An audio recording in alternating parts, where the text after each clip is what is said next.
اور پھر کچھ کویسچن ہیں. بہن نے کہا کہ میں ایک گورنمنٹ ملازم ہوں, ایک گورنمنٹ اسکیم کے تحت مجھے ایک پلاٹ خریدنے آفر ہوا, تو اس کی پیمنٹ 3 لاکھ دینی تھی, میرے شوہر نے دے دی, اور بعد میں مجھ سے اس کا مطالبہ فی الحال تو نہیں کیا کہ مجھے دیں, لیکن پھر ہمارے درمیان سپریشن ہو گئی, اور کچھ عرصے بعد ویسے شوہر نے کہا کہ بھی مجھے دے دینا, لیکن سپریشن ہو گئی. اب وہ مجھ سے کوئی مطالبہ نہیں کر رہے, تو مجھے یہ 3 لاکھ واپس کرنے ہوں گے یا نہیں؟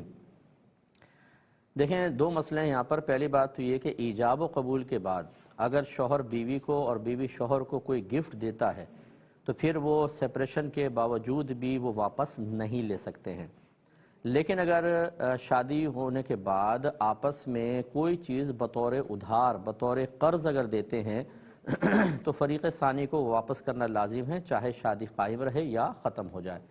آپ کے یہاں جو صورتحال ہے وہ ایسی ہی بنتی ہے کہ شوہر نے 3 لاکھ آپ کے پاس نہیں ہوں گے فوری طور پر دے دیے, اور ان کا بعد میں آپ ہی کہنے کے مطابق مطالبہ کرنا ثابت کرتا ہے کہ انہوں نے وہ قرض کے طور پر دیے تھے اور واپس طلب کیے. اب اگرچہ وہ نہ بھی مانگ رہے ہوں تو بہرحال آپ کو دینا واجب ہے.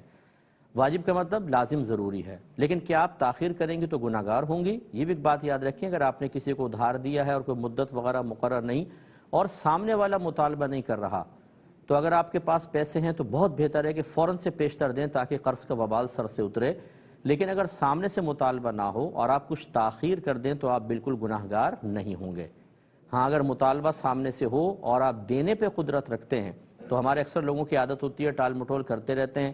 پیسہ لیتے ہوئے لہجہ ملائم ہوتا ہے, وقت بھی نکال لیتے ہیں, لیکن جب پیسہ دینے کی باری ہوتی ہے تو لہجہ سخت کر لیتے ہیں اور کالز تک اٹینڈ کرنا چھوڑ دیتے ہیں. پیسہ ہے لیکن اپنے سے جدا کرنے کو دل نہیں چاہ رہا, حالانکہ اسی کا پیسہ ہے. اس صورت میں جتنی تاخیر کریں گے گناہگار ہوتے رہیں گے. یہ کچھ مسائل ہیں, اچھی طرح ذہن میں رکھنے چاہیے.